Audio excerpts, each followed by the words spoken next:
Hi, Paul. Thank you so much for joining us today. It's great to have you on the podcast. Could you describe what it feels like to revisit those painful memories and recount your story time and time again? Is there a particular emotional landscape you navigate each time you do this? The truth is, Chris, I never really know when I'm going into a session how it's going to affect me. I came forward, as you know, in November 2016 and almost instantaneously started going out and talking and certainly delivering my lived experience. It's for me, it gets particularly difficult when I'm talking about my family. Obviously, the issues that they faced with what was my actions, really, how I behaved, my misgivings, if you will, the drugs, the drink, and everything that goes with that. It's particularly difficult for me to then recount what I put my family through. So when I go into a session, I never really know what emotions are going to come over me, and sometimes I can go through an hour and a half session, and the emotion isn't as strong as it is sometimes, whereby I can break down, thinking about, as I say, the difficulties that and the problems and the issues, and ultimately the devastation that I caused because of my actions. So um, it is a tough question, only because I can honestly say, as I arrive at each session, sometimes I'll get the emotion when I'm arriving at a venue, and feel that it's not going to be an easy session today. And Mm. then sometimes I can sail through it, and I'm not being callous in any way, but I've got to think about the people that I'm addressing, and make sure that they're getting something from what I'm delivering. So yeah, it's difficult. And I always say to them, look, I don't know how it's going to affect me. Sometimes, as you saw today, the emotion was overwhelming. But I then reassure them that when I get in the car, and I always say I revert to Stewie, back to Stewie, because that's my nickname. I said I'll get in the car, revert back to Stewie, and I'll go on, and we're ready for the next session, wherever that may be. I'm fortunate that over the years, I've built up so many good relationships with professionals in this business. Mm. And I think after a few years of me delivering, I did think that I was bulletproof when I first started. I thought there was no emotion, Chris. Mm. And then I came out of a session, it was at Derby County. I'll never forget. And I was in the car and didn't quite feel like I normally did, but didn't understand what the reasons were for that. And I got home, and I just picked the phone up and called a friend and said, look, I don't know why, how, or where this has come from, but I just don't feel right after today's session.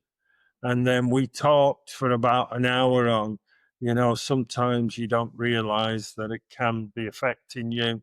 Mm. You need to be well yourself to be doing this work. And it made me realize that, yeah, sometimes I do have to take stock. I do have to look at my own, we can say mental health, if you like. Mm. I have to look at my own mental health well-being to be able to stand up constantly, week in, week out, for an hour and a half, and deliver my session, because what I want my sessions to be are educational as well. I Mm. don't want to stand up there, and I've said this from day one.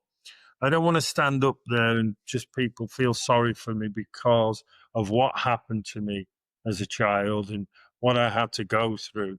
I want to be able to then educate them around the dangers, that we talk about, so that they can see how this can easily happen to an individual, and the way in which we can look for the signs, the symptoms, and everything, the process that these people use. So I need to make sure, and I do make sure now, that my health and well-being is intact. And sometimes, Chris, if I've got a week's work on and I don't feel that I'm in the right place, I'll reschedule the appointments.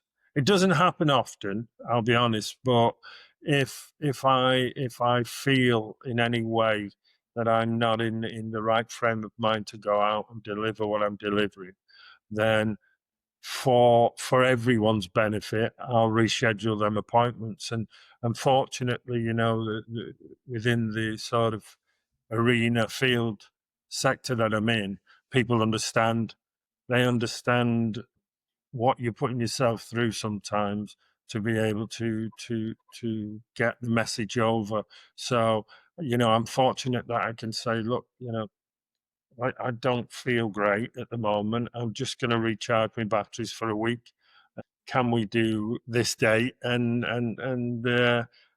like I say, people are very. I'm fortunate within the field that I work that people understand it. Hmm. I'm impressed and inspired by your approach and also your honesty as well. That those of us who work on the front line of safeguarding, there's so often where we feel that we're bulletproof.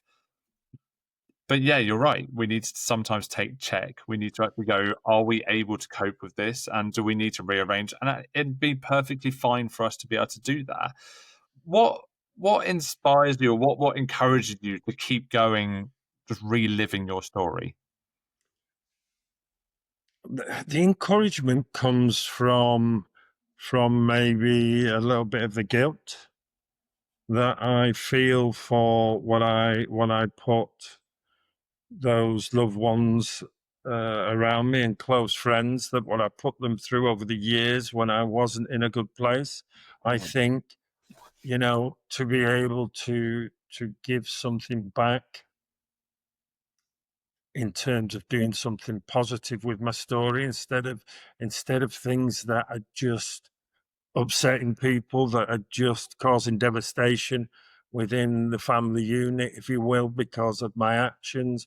So I think that guilt from that, the fact that I hope that my story inspires people to make sure that the children in their charge don't have to go through it. And then I guess ultimately is and I always say this, if it helps one child, one parent, one adult, to be more knowledgeable about how this can easily happen at their setting, then I guess that makes it all worthwhile. I often say, and I know we've just touched on the emotions through my lived experience story, but when I do get emotional, which is often, I then always finish that with one sort of statement, and that is that when I wake up in the mornings and I'm going to work, I say to myself, I'm probably going to cry today. I'm probably going to get emotional today. But if that saves one child from going through what I had to go through, then I'll get up and cry every day, because that's how important the work that I do is. To me, when I say important, I mean that's how important it is to me. The fact that in that knowledge, I can hopefully and safely say that I'm hopefully preventing it from happening to even just one child. For me, it's if I save one child, because I wouldn't ever want a child to have to go through not just the abuse that I went through, but I think, and I say this often, moreover, it's the impact it's had on me as an adult, but also through my actions, the impact it's had on those loved ones around me. You've done an incredible job of putting safeguarding into the public consciousness, especially into sectors where it hasn't always been the top of their agenda. And so you're really kind of you're not just telling your story and then for them to go, oh, actually, we want to make sure that doesn't happen. Yes, of course, that's there. But you're also giving the tools for people to be able to put in the fundamental safeguarding principles that they require. When did you realize that storytelling, though powerful and doing an incredible job, wasn't enough? Where was it that you actually felt, actually, I need to actually develop an initiative, an organization that would actually really enforce your message? I think quite soon after I started delivering. What happened initially was a lot of the organisations that I now work with would be inviting me in on the back of their sessions, their what they were delivering, but they wanted a lived experience, and I really felt that I was being brought out, you know, to stand there, deliver my story. People were then pitying me, feeling sorry for me, and it was almost like, "See you later now," and then the session would begin about the education side of it, and I didn't really understand what safeguarding was, the landscape of safeguarding initially. You've got to remember that when I was growing up and playing football, not only was safeguarding not a word, there was no such thing as there wasn't even a duty of care, should I say? So I thought that personally, I'd like to understand what safeguarding was and what it entails. So I sort of I took a sort of a step back. I went and did all the courses that one could possibly do to educate themselves, right up to what we call designated lead safeguarding. And it gave me that understanding of that whilst your story is impactful and can grab an audience, you now can come back to them with some education around what safeguarding is. And but I then felt it was very complicated for a parent, for coaches to really understand what, the importance of it.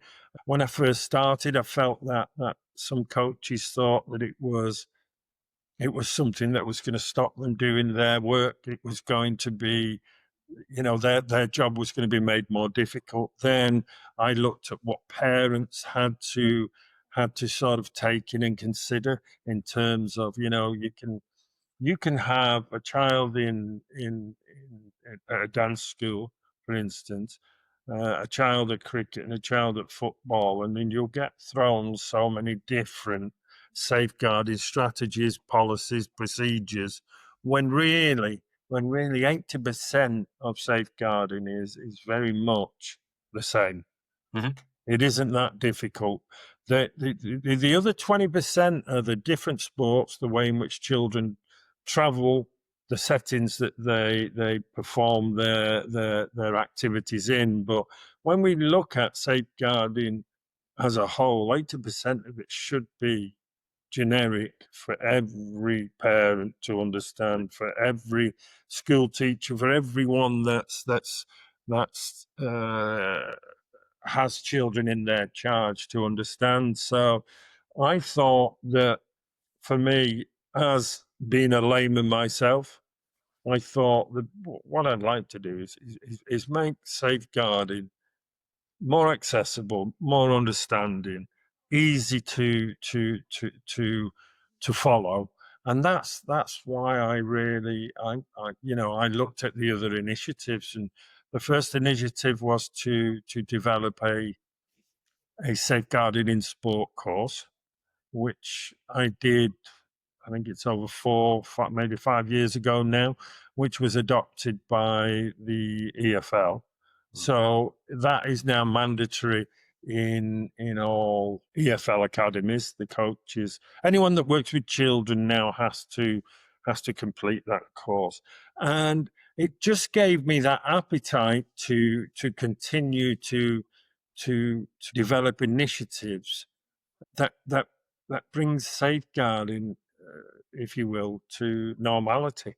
Do you know, make it part of everyday life? You know, when I first started, which will be 10 years in November, since I came forward, I think safeguarding was looked upon as very complicated subject that people didn't want to follow. There was a lot of resistance against it, and I thought the easiest way is to try and simplify it, make it more accessible, make it more understanding. Because for me, it's a simple process. If us as parents, we make safeguarding as part of everyday life, then our children will see that. And when they grow up and have children, it'll just be a natural process. And that's my thought processing behind the initiatives that I have sort of set up. It followed me naturally from the course to safeguarding fundamentals, and I met Antonia. Antonia, you know, I initially started an excellence in safeguarding that I wanted to bring in, but I think it was too soon for the market, and Antonia picked up on it while we actually developed this course together. She was doing the legal side of it, Chris, and I was obviously using the videos and talking and parts of the stuff that Antonia couldn't do. And then Antonia heard about this excellence in safeguarding and said, I think we could do something with this and call it safeguarding, you know, the fundamentals of safeguarding, which are 8 simple requirements. You know, when you look at documents, they can go on forever, and you then understand why parents, teachers, coaches, they don't really want to get bogged down in complicating a subject that isn't that complicated. And the concept of the safe silver came out of something that I thought about, you know, almost about November 2017 to 18. I just didn't know how it would look. And Antonia and I sort of, after the course, developed this simple 8-step sort of requirements to having the basic knowledge of safeguarding.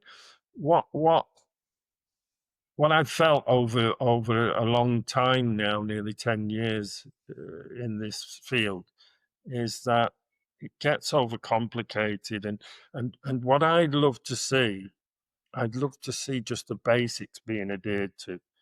Do you know what I mean? Let's not try and give too much information when we're not doing the basics. So if we get the basics and we make it easy for people to understand, then gradually we can introduce more of the complex side of it as time goes on. But when I when I look at some of the organizations that haven't got the basic requirements in place, I think it's very difficult then to try and force the issue of further education around safeguarding. So that's exactly what safeguarding fundamentals is. It's a initiative that makes it simple for everyone to understand. We use wording that's easy to understand, and I'm not being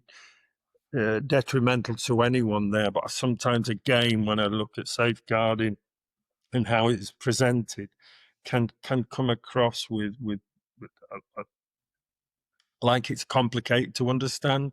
So all them things sort of were the driving force behind safeguarding fundamentals, really, with Antonia, and you know how it's been accepted. You know, when I thought about it, and I looked at businesses in particular, they have to have an health and safety certificate to be able to employ people, basically. Now, my and it is a simple thought process, but my thoughts were, we're now looking at organizations that involve children. What are we saying? That they shouldn't adhere to a standard to be able to have the most precious things that we possess, which are children, to be looking after them. They don't have to adhere to a vetting process, and it bewildered me that you know, when, as I say, when you look at the health and safety side of it with businesses and employing people, that I can just open up a cricket club, a football club, a dance school, whatever that may be, and ask children to join without having to do the basic things around safeguarding them children. So, for me, it sounds not not very complex. I think I look at, and I think it is common sense. When we talk about safeguarding, it's common sense, and to me, it's common sense that we should have these basic requirements in place when we're accepting children in our charge. 100% agree with everything you've just said. I think the fact is we do need to make safeguarding simple, and that's the approach that we take with Cornerstone. Right. Yeah. There's so many sectors that do not have regulation. Out of school settings, it's so easy, like you say, for them just to start something up, not have to go through the right training. And one of the things that people don't seem to realize is that we think, right, holidays, we need to find some clubs for our children so we can actually go to work. So we're quite happy just to kind of go, right, well, we've paid the money, we've sent our kid off there for the whole day, not realizing that actually some of them probably don't have the full DBS, they don't have they don't have the full training either, and so yeah, absolutely right. We need to make sure that we have something. I mean, in the very close future, where there is some form of regulation regarding safeguarding. I think that, Chris, that's what I say when, if as parents now we start shifting that culture where parents are doing that, you know, children will look at what mum and dad does, and when they're being dropped off, if mum's asking, "Have you got a safeguarding policy?" or dad's asking, if it is, "Can I access it? Is it easy accessible? If I've got a problem, is there somebody that I contact, a welfare officer or a safeguarding lead?" Now, that is not difficult to ask when you're dropping your most precious possession, shall we say, off at a local club because you've got to go to work or you want to go shopping. You know, gone are the days where these organisations should be used as simple babysitting services without us thinking about the consequences of who we're leaving our child with. That if we don't, that is in the dark ages now, and we should never be thinking like that. So yeah, and Antonia's got more about safeguarding than I'll ever know, but we both share the same vision, I think. But moreover, it's having the passion. I mean, for me, the passion is born from, unfortunately, what can happen, the consequences, Chris. From what happened to me. So that passion is never going to die because of the consequences of what might happen if I decide not to carry on with the work that I do, if that makes sense. So, Antonia just got it straight away. She's and like I say, when it comes to safeguarding and knowledge, she got more than I'll ever know, which makes it a good partnership because, as Antonia will probably admit, I'll stand up now, in front of 10 people or 10,000 people and deliver the message that we're both delivering. Whereas Antonia can do that. She thinks about it. She comes up with some very creative ways in which to get the information over, and basically as a partnership in business, I think it's worked very well. There's another area you're working in as well, something called the Union of Safeguarding Officers. Let us know a little bit about that, and how do you seek to kind of change the landscape of safeguarding through this union? Well, through my playing career, we always had the PFA, which is the Players Football Association, which is a union for the players. There's a union for referees. There's a union for managers. There's a union for coaches within in the football arena. I again through experience of traveling around the country delivering at football, delivering at schools in the education sector, delivering at businesses. I've probably delivered in every sector where there are either welfare officers, people that are in position of trust, safeguarding officers, and often there's nowhere for them to go, Chris.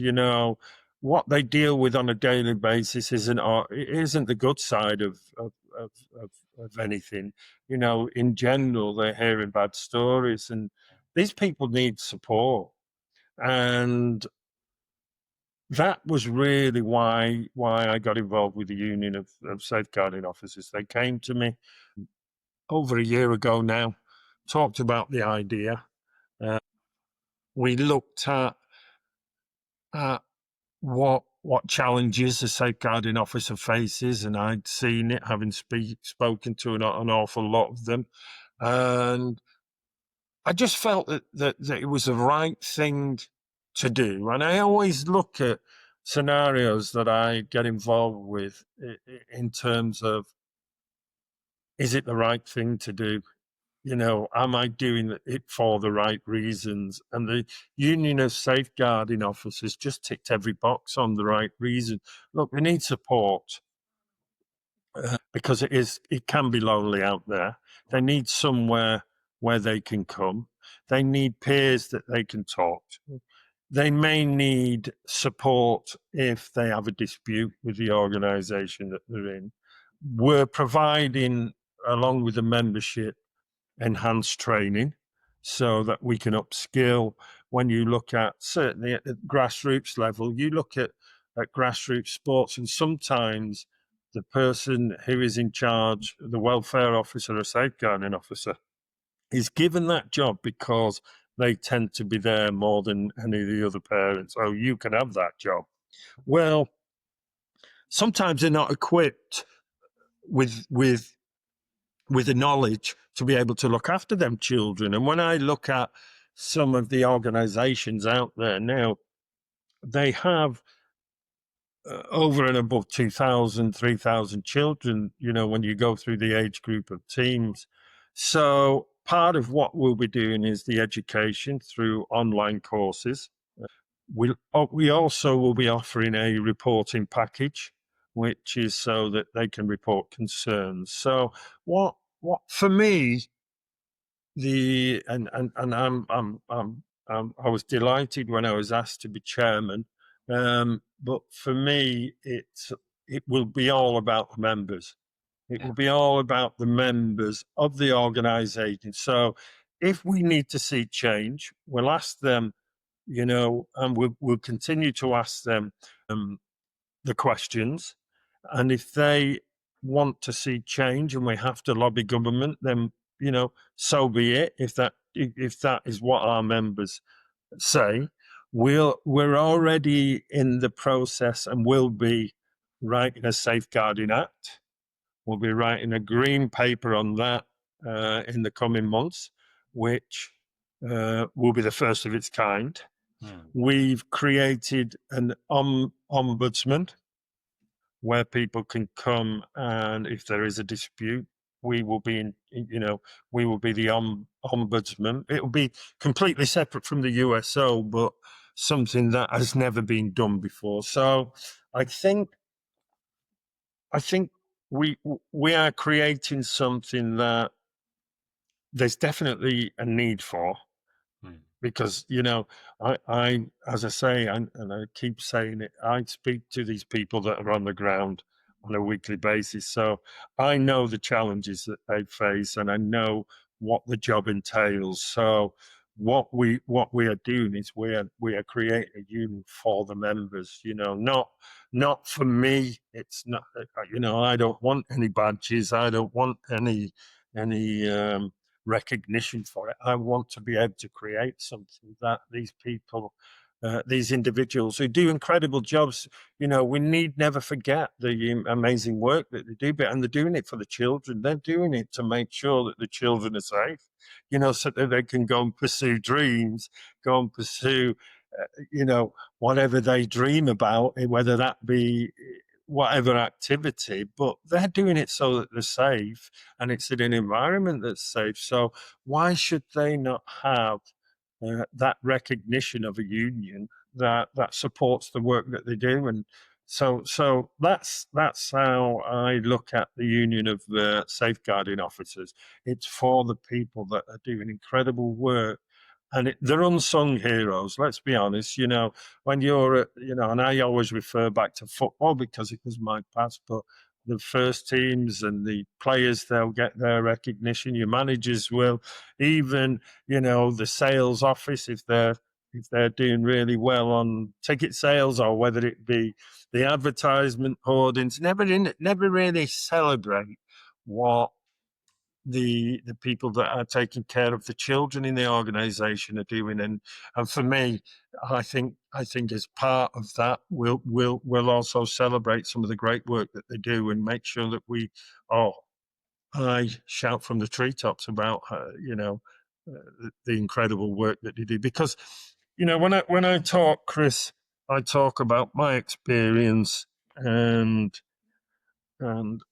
we need never to forget that that is and has been an issue. But when we think about it, there's 99.9% of individuals out there that are doing it for the right reasons, and that is so that the children can enjoy their pastimes in a safe environment, free from harm. So we need to make sure that we don't always talk about the negative side of what can happen in safeguarding. There is an awful lot of positives, and I think these people deserve somewhere where they can come to, whether that's to vent, whether that's to get advice, knowledge, or whatever they need. The union will be there for them. I know that there's a lot of our listeners who are working on the front line of safeguarding feel heard and seen from what you said, and I personally appreciate the fact that for what you've said. The fact is that you've shone a light on the work that people do sometimes in the background. They're not able to talk to other people. They're not able to kind of like explain what day they've had, or the That's right. specific details. And so to have someone like you standing there and going, yeah, they do a great job and we need to make it known to so many people, I think that is just incredible and it is so needed. And we're clearly likewise advocates for those who work on the front line, and want them to feel safe and supported, because they Most deserve definitely. it. They absolutely deserve it. How does someone get in contact with you or the organisation to sign up? What is the process for doing that? Well, the process, they'll go to the USO.org, which will be the website. I will say to you, we launched at the EFL conference on June the 5th. Hmm. The website crashed twice because of the inquiries.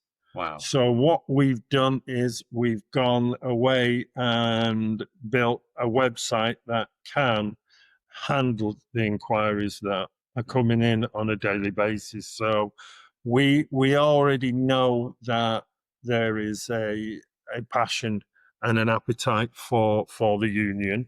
As I said, they can go on the website now and express an interest, the USO.org, and we will then contact them with further information. But I'm overwhelmed with the initial response to what I think is just and right to do. And they all, as I said before to you, I'm involved with it because I believe it's the right thing to do.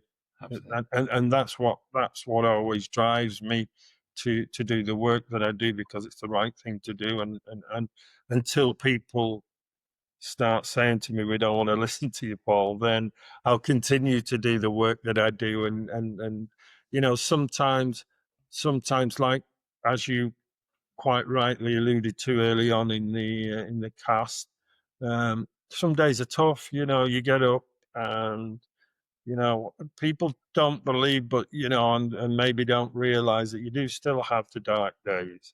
I just manage them an awful lot better now, and I've got a lot of people through the work that I've done that I'm able to talk to. So, in truth, the work that I do has probably been a savior for me as well, Mm. because I'm able to share, to talk, and when you've not spoken for 42 years about something and now you do it on a daily basis, uh, it's helped me tremendously. So I believe that I owe that to everyone and anyone out there that is struggling, because I genuinely believe that the work that I do has probably saved me.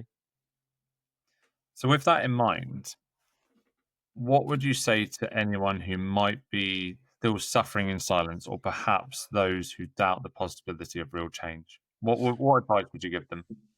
I have to say, because it's a question that, and when I do my sessions, I always leave some time for people to ask, questions, and my answer is always the same: talk to somebody. Now, I don't initially say go and see a doctor, go and talk to your wife or your loved one or your partner. It's anyone that you feel comfortable talking to. But all that is the start. It's the start, and I genuinely believe the start to your recovery. And then when you feel comfortable, and only you will know, and you talk more, I think I think the recovery becomes reality. I'd say don't expect too much too soon, because you'll only disappoint yourself. But if your initial step is to talk to somebody, then let's see where that takes you. And hopefully, for me, it was definitely the start of my recovery, but I always say it with a little word of caution, Chris, because I don't want people to expect that I've told somebody, therefore I'm going to be all right. Wow. You're always working. It's always a bit of a struggle when you've been through something like this. So don't expect too much of yourself, but please, whoever you feel comfortable with talking, talk to them. And then hopefully with that, you get to talk more, you get to the days get easier.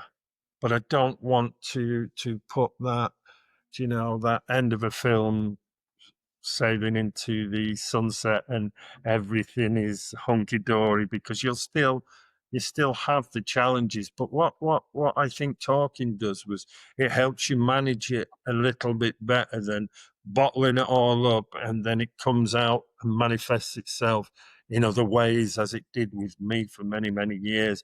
I think that's what it is, and you learn. And I think it's a process of managing the situation, the whatever you went through. I think it's a process of managing that, and then making your life more manageable because you're managing it. Because all you'll do otherwise is you will create a scenario, as I did, where you're looking for something to replace that them dark feelings and thoughts, and it often is something that isn't good for you and only compounds the issue. So I think talking for me has been probably the savior, but just with a caution that you don't tell somebody in the next night you wake up in the morning and you're okay. You just need to continue that talking, I always call it a road to recovery. And if somebody said, have you recovered? I would say no. I would say that I manage it an awful lot better, and the days are better, and the dark days are not as bad as they used to be because I don't look for a drink, I don't look for drugs, I don't look for something to replace it. So it's better, but I don't like to say I'm recovered and everything's okay, because I think sometimes you can come with a big fall then. Mm.